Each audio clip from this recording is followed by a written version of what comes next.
റിഫേസ് സ്റ്റഡിയുടെ മറ്റൊരു വീഡിയോ ലെസണിലേക്ക് ഏവർക്കും സ്വാഗതം. ഇന്ന് നമ്മൾ ഡിസ്കസ് ചെയ്യാൻ പോകുന്നത് +2 കെമിസ്ട്രിയുടെ 5ാമത്തെ ചാപ്റ്ററായ സർഫസ് കെമിസ്ട്രിയുടെ 4ാമത്തെ പാർട്ടിലേക്കാണ് നമ്മൾ കടക്കുന്നത്. അപ്പോൾ നമുക്ക് നേരെ വീഡിയോയിലേക്ക് കടക്കാം.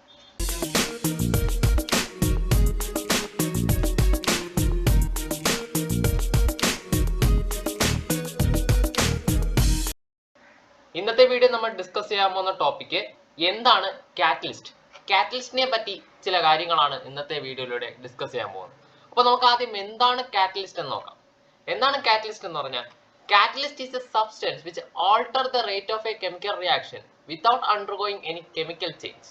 അതായത് ഒരു കെമിക്കൽ റിയാക്ഷന്റെ റേറ്റിനെ, അതായത് ഒരു കെമിക്കൽ റിയാക്ഷന്റെ സ്പീഡിനെ ആൾട്ടർ ചെയ്യുന്നു എന്ന് പറഞ്ഞാൽ മാറ്റുന്നു. അത് കൂട്ടാം, ചിലപ്പോൾ കുറയ്ക്കാം. അപ്പോൾ അങ്ങനെ ഒരു റിയാക്ഷന്റെ അല്ലെങ്കിൽ കെമിക്കൽ റിയാക്ഷന്റെ സ്പീഡിൽ അല്ലെങ്കിൽ റേറ്റിൽ ചില ചേഞ്ചസ് വരുത്തുന്ന സബ്സ്റ്റൻസിനെ പറയുന്ന പേരാണത് കാറ്റലിസ്റ്റ് എന്ന് പറയുന്നത്. ചിലപ്പോൾ റേറ്റിനെ കൂട്ടാം, അല്ലെങ്കിൽ ചിലപ്പോൾ റേറ്റിനെ കുറയ്ക്കാം. അപ്പോൾ അങ്ങനത്തെ കെമിക്കൽ റിയാക്ഷന്റെ റേറ്റിനെ മാറ്റം വരുത്തുന്ന സബ്സ്റ്റൻസിനെ പറയുന്ന പേരാണത് കാറ്റലിസ്റ്റ്. കെമിക്കൽ റിയാക്ഷന്റെ റേറ്റിനെ മാറ്റം വരുത്തുന്ന അല്ലെങ്കിൽ ആൾട്ടർ ചെയ്യുന്ന സബ്സ്റ്റൻസിനെ പറയുന്ന പേരാണത് കാറ്റലിസ്റ്റ് എന്ന് പറയുന്നത്. Catalyst is A substance. Catalyst ഒരു സബ്സ്റ്റൻസ് ആണ് which alter the rate of a chemical reaction. അത് കെമിക്കൽ റിയാക്ഷന്റെ റേറ്റിൽ മാറ്റം വരുത്തുന്നു without undergoing any chemical change. ഒരു കെമിക്കൽ ചേഞ്ചും ഉണ്ടാവാതെ ഒരു റിയാക്ഷന്റെ റേറ്റിനെ മാറ്റം വരുത്തുന്ന സബ്സ്റ്റൻസിനെ പറയുന്ന പേരാണ് കാറ്റലിസ്റ്റ് എന്ന് പറയുന്നത്.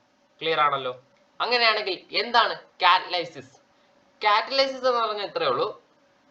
നമ്മളൊരു കാറ്റലിസ്റ്റ് ഒരു കെമിക്കൽ റിയാക്ഷനിൽ ആഡ് ചെയ്യുകയാണ്.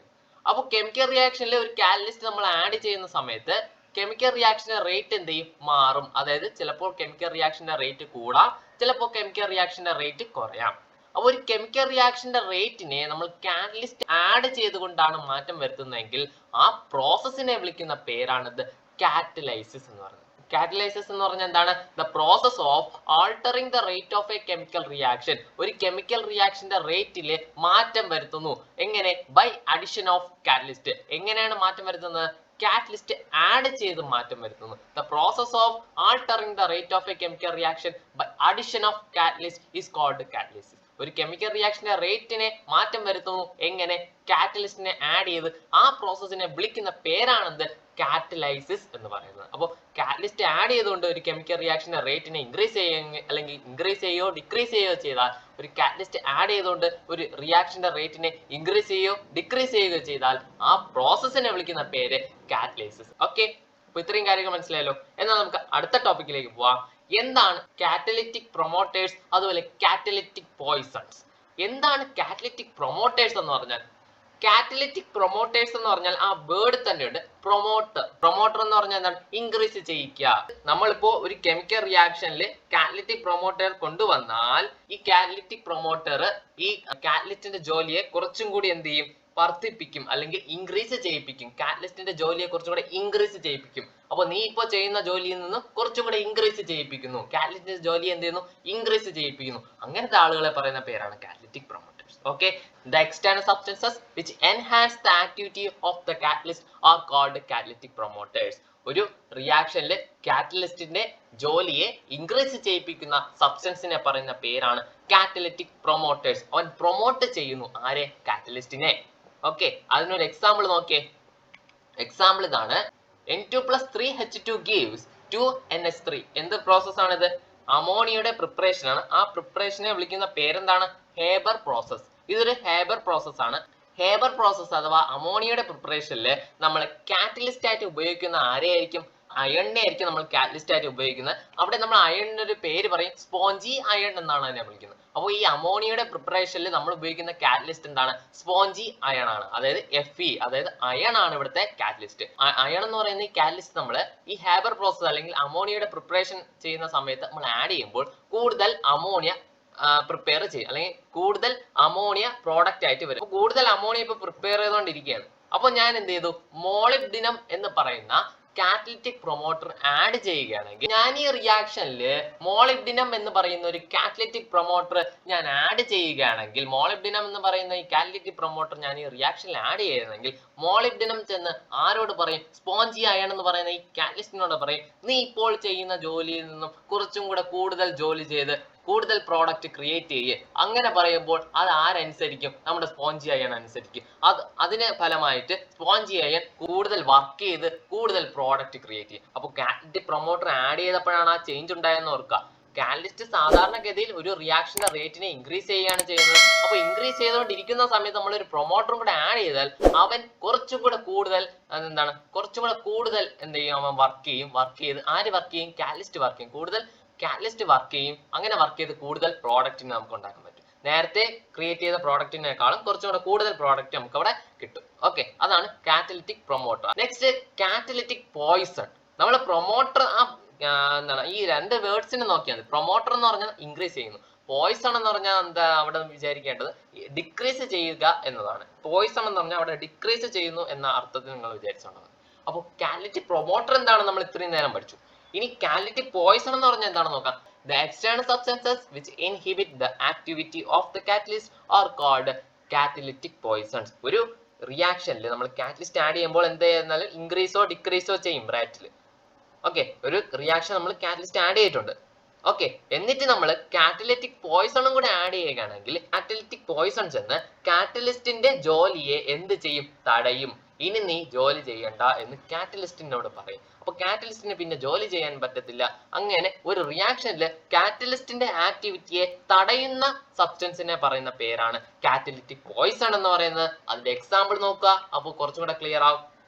എക്സാമ്പിൾ ഇതാണ്. In the manufacture of sulphuric acid. Sulphuric ആസിഡിന്റെ മാനുഫാക്ചർ, ആ പ്രോസസ്സിനെ പറയുന്ന പേരാണ് കോണ്ടാക്ട് പ്രോസസ്. ആ പ്രോസസ്സിനെ പറയുന്ന പേരെന്താണ്? Contact process. In the manufacture of sulphuric acid by contact process, the presence of arsenic destroys the activity of palladium catalyst. Sulphuric ആസിഡിന്റെ മാനുഫാക്ചറിനെ വിളിക്കുന്ന പേരെന്താണ്? കോണ്ടാക്ട് പ്രോസസ് എന്നാണ്. നമ്മൾ അമോണിയയുടെ പ്രിപ്പറേഷനെ വിളിക്കുന്ന പേര് ഹേബർ പ്രോസസ് എന്നും സൾഫ്യൂരിക് ആസിഡിന്റെ പ്രിപ്പറേഷനെ കോണ്ടാക്ട് പ്രോസസ് എന്നുമാണ് വിളിക്കുന്നത്. ഓക്കെ, അപ്പോൾ കോണ്ടാക്ട് പ്രോസസ് എന്ന് പറയുന്ന, അതായത് സൾഫ്യൂരിക് ആസിഡിന്റെ മാനുഫാക്ചറിങ് സമയത്ത് നമ്മൾ എന്ത് കാറ്റലിസ്റ്റ് ആയിട്ട് ആഡ് ചെയ്യും? പലേഡിയം കാറ്റലിസ്റ്റ് ആയിട്ട് ആഡ് ചെയ്യുന്ന സമയത്ത് നമ്മൾ ആഴ്സനിക്കിന്റെ പ്രസൻസ് അവിടെ ഉണ്ടെങ്കിൽ അതൊരു കാറ്റലിറ്റിക് പോയിസൺ ആണ്. കാറ്റലിറ്റിക് പോയിസൺ ആണ് ആഴ്സനിക് എന്ന് പറയുന്നത്. അപ്പോൾ ഈ ആഴ്സനിക് ചെന്നിട്ട് നമ്മുടെ പലേഡിയം കാറ്റലിസ്റ്റിന്റെ ജോലി എന്ത് ചെയ്യും? ഇൻഹിബിറ്റ് ചെയ്യും, അല്ലെങ്കിൽ തടയും. അല്ലെങ്കിൽ പലേഡിയം കാറ്റലിസ്റ്റിനോട് ആഴ്സനിക് പറയും, നീ ഇനി ജോലി ചെയ്യേണ്ട, നീ ഇനി ഇപ്പോൾ ചെയ്യുന്ന ജോലി നിർത്താൻ പറയും. അപ്പോൾ നമ്മുടെ പലേഡിയം കാറ്റലിസ്റ്റ് ജോലി നിർത്തും. അതോടെ പ്രോഡക്റ്റ് ആയിട്ട് വരുന്ന സൾഫ്യൂരിക് ആസിഡിന്റെ അളവ് അവിടെ കുറയും. അപ്പോൾ ആഴ്സനിക് അവിടെ കാറ്റലിറ്റിക് പോയിസൺ ആണ് എന്ന് ഓർക്കുക. ഓക്കെ, 2 പോയിന്റ് ക്ലിയർ ആയി എന്ന് വിശ്വസിക്കുകയാണ്.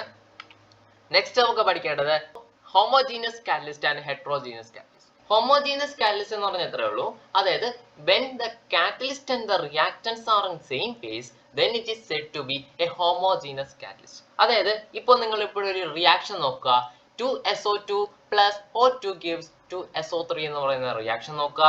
അവിടെ കാറ്റലിസ്റ്റ് ആയിട്ട് ആഡ് ചെയ്യുന്നത് NO, അതായത് നൈട്രിക് ഓക്സൈഡ് ആണ് അവിടുത്തെ കാറ്റലിസ്റ്റ് എന്ന് നോക്കുക.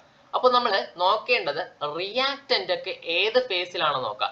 ഇത് റിയാക്ടന്റിലെ SO2 എന്ന് പറയുന്ന ഈ റിയാക്ടന്റ് ഗാഷ്യസ് ഫേസിലാണ്. അതാണ് ബ്രാക്കറ്റിലൂടെ G എന്ന് ഇട്ടിരുന്നത്. അതായത് SO2 എന്ത് കണ്ടീഷനിലാണ്? ഗാഷ്യസ് സ്റ്റേറ്റിലാണ് ഉള്ളത്. അതുകൊണ്ട് ഞാൻ ഇവിടെ G എന്ന് ഇട്ടിരിക്കുന്നു. ഓക്കെ, അതിന്റെ സ്റ്റേറ്റിനെ ഡിനോട്ട് ചെയ്യാനാണ് ഇവിടെ ബ്രാക്കറ്റിൽ നമ്മൾ എഴുതുന്നത്. ഓക്കെ, അപ്പോൾ SO2 ഗ്യാഷ്യസ് സ്റ്റേറ്റിലാണ്. അതിൽ O2 ഓക്സിജൻ നമുക്കറിയാം, അത് ഗ്യാഷ്യസ് സ്റ്റേറ്റിലായിരിക്കും. ഓക്കെ, അപ്പോൾ രണ്ട് റിയാക്ടന്റ് രണ്ടും ഗ്യാഷ്യസ് സ്റ്റേറ്റ് ആണ്. അപ്പോൾ റിയാക്ടന്റ് ഗ്യാഷ്യസ് സ്റ്റേറ്റ് ആണ്.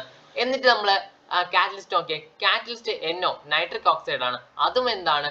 ഗ്യാഷ്യസ് സ്റ്റേറ്റ് ആണ്. അപ്പോൾ റിയാക്ടന്റ് ഗ്യാഷ്യസ് സ്റ്റേറ്റ്, കാറ്റലിസ്റ്റും ഗ്യാഷ്യസ് സ്റ്റേറ്റ്. റിയാക്ടന്റും കാറ്റലിസ്റ്റും ഗ്യാഷ്യസ് സ്റ്റേറ്റ് ആണെങ്കിൽ അതിനെ നമുക്ക് എന്തെന്ന് പറയാം? ആ കാറ്റലിസ്റ്റിനെ നമുക്ക് എന്തെന്ന് പറയാം? ഹോമോജീനസ് കാറ്റലിസ്റ്റ് എന്ന് പറയാം. അപ്പൊ നമ്മൾ ഈ എക്സാമ്പിൾ നോക്കുമ്പോൾ ഇവിടെ റിയാക്ടന്റും ഗ്യാഷ്യസ് ഫേസ് ആണ്, അതുപോലെ നമ്മൾ ആഡ് ചെയ്ത കാറ്റലിസ്റ്റും ഗ്യാഷ്യസ് ഫേസിലാണെങ്കിൽ നമുക്ക് പറയാം അത് ഹോമോജീനസ് കാറ്റലിസ്റ്റ് എന്നാണ്. അപ്പൊ നമുക്ക് അത് മറന്നു പോകാതിരിക്കാൻ ആ ഹെഡിങ്ങിൽ തന്നെ നോക്കുക. ഹോമോ എന്ന് പറഞ്ഞാൽ എന്താണ്? സെയിം ആയിട്ടുള്ളത് എന്നാണ് അർത്ഥം. അതായത് കാറ്റലിസ്റ്റും റിയാക്ടന്റും സെയിം ഫേസിലായിരിക്കും. ആ സെയിം ഫേസ്, അതാണ് ഹോമോ എന്ന് പറയുന്ന ആ പേരുകൊണ്ട് ഉദ്ദേശിക്കുന്നത്. ഹോമോ എന്ന് പറഞ്ഞാൽ സെയിം എന്നാണ്. ഓക്കെ, അപ്പൊ കാറ്റലിസ്റ്റും റിയാക്ടന്റും സെയിം ഫേസിലാണെങ്കിൽ, ഇപ്പോൾ ഇവിടെ ഗ്യാഷ്യസ് ഫേസിലാണെങ്കിൽ ഈ കാറ്റലിസ്റ്റും ഗ്യാഷ്യസ് ഫേസ് തന്നെയായിരിക്കും. ഇവിടെ റിയാക്ടന്റ് ഗ്യാഷ്യസ് ഫേസ് തന്നെയാണെങ്കിൽ നമ്മുടെ കാറ്റലിസ്റ്റും ഗ്യാഷ്യസ് ഫേസ് തന്നെയായിരിക്കും. അങ്ങനെ വന്നാൽ നമുക്ക് അതിനെ പറയാം ഹോമോജീനസ് കാറ്റലിസ്റ്റ് ആണ് ഇതെന്ന് പറയാം. ഓക്കെ, അപ്പോൾ when the catalyst and the reactants are in same phase, ഒരേ ഫേസിലാണെങ്കിൽ, അതായത് ഇവിടെ ഇപ്പൊ സോളിഡ് ആയിരുന്നെങ്കിൽ ഇതും സോളിഡ് ആയിരിക്കും, ഇത് ലിക്വിഡ് ആയിരുന്നെങ്കിൽ ഇതും ലിക്വിഡ് ആയിരിക്കും. അങ്ങനെ വരികയാണെങ്കിൽ അതിനെ ഹോമോജീനസ് കാറ്റലിസ്റ്റ് എന്ന് പറയും. ഓക്കെ, അങ്ങനെയാണെങ്കിൽ ഹെട്രോജീനസ് കാറ്റലിസ്റ്റ് എന്താണെന്ന് നോക്കാം. when the catalyst exists in different phase from that of the reactants, then it is said to be heterogeneous catalyst. അതായത് ഇത്രയേ ഉള്ളൂ. നമ്മളിപ്പോൾ റിയാക്ഷൻ കൺസിഡർ ചെയ്യുക. ഈ റിയാക്ഷനിൽ N2+3H2 gives 2NH3 എന്ന് പറയുന്ന ഈ റിയാക്ഷൻ നമ്മൾ കൺസിഡർ ചെയ്താൽ, ഇത് നമുക്കറിയാം ഹാബർ പ്രോസസ് ആണ്. ഹാബർ പ്രോസസ്സിലെ അമോണിയയുടെ പ്രിപ്പറേഷനിൽ നമ്മൾ ഉപയോഗിക്കുന്ന കാറ്റലിസ്റ്റ് അയൺ ആണെന്ന് നമുക്കറിയാം. സ്പോഞ്ചി അയൺ ആണ് അവിടെ ഉപയോഗിക്കുന്നത്. ഓക്കെ, ആ റിയാക്ഷൻ അവിടെ എഴുതിയിട്ടുണ്ട്. അപ്പോൾ നിങ്ങൾ ഇവിടെ നോക്കിയേ, നമുക്കറിയാം നൈട്രജൻ ഗ്യാസ് ആണ്, ഹൈഡ്രജൻ ഗ്യാസ് ആണ്. അപ്പോൾ റിയാക്ടന്റ് എല്ലാം ഗ്യാഷ്യസ് സ്റ്റേറ്റിലാണ്. എന്നാൽ നമ്മൾ ആഡ് ചെയ്ത കാറ്റലിസ്റ്റ് എന്ത് സ്റ്റേറ്റിലാണ്? സോളിഡ് സ്റ്റേറ്റ് ആണ്. നമുക്കറിയാം അയൺ സോളിഡ് സ്റ്റേറ്റിലല്ലേ കാണുന്നത്. അപ്പോൾ അയൺ സോളിഡ് സ്റ്റേറ്റിലാണ്, പക്ഷേ നൈട്രജനും ഹൈഡ്രജനും ഗ്യാഷ്യസ് സ്റ്റേറ്റിലാണ്. അതായത് റിയാക്ടന്റ് ഒരു സ്റ്റേറ്റിലായിരിക്കും. റിയാക്ടന്റ് ഇപ്പോൾ ഗ്യാഷ്യസ് സ്റ്റേറ്റിലാണെങ്കിൽ നമ്മൾ ആഡ് ചെയ്ത കാറ്റലിസ്റ്റ് വേറൊരു സ്റ്റേറ്റിലായിരിക്കും. അതായത് ഇവിടെ സോളിഡ് സ്റ്റേറ്റിലാണ്. അതായത് രണ്ട് ഡിഫറെന്റ് സ്റ്റേറ്റിലായിരിക്കും. അപ്പോൾ ഇവിടെ ഇപ്പോൾ ലിക്വിഡ് ആണെങ്കിൽ ഇവിടെ ഗ്യാസ് ആയിരിക്കും. രണ്ടും ഈക്വൽ ആയിട്ട് വരത്തില്ല. നേരത്തെ ഇവിടെ ഗ്യാസ് ആണെങ്കിൽ ഇവിടെയും ഗ്യാസ് ആയിരുന്നു. പക്ഷേ ഇവിടെ നമ്മുടെ റിയാക്ടന്റ് ഒരു ഫേസ് ആയിരിക്കും. അതായത് റിയാക്ടന്റ് ഇപ്പോൾ ഗ്യാസ് ആണെങ്കിൽ നമ്മുടെ കാറ്റലിസ്റ്റ് മറ്റൊരു ഫേസ് ആയിരിക്കും. കാറ്റലിസ്റ്റ് ഇവിടെ ആഡ് ചെയ്ത കാറ്റലിസ്റ്റ് എന്താണ്? സോളിഡ് ആണ്.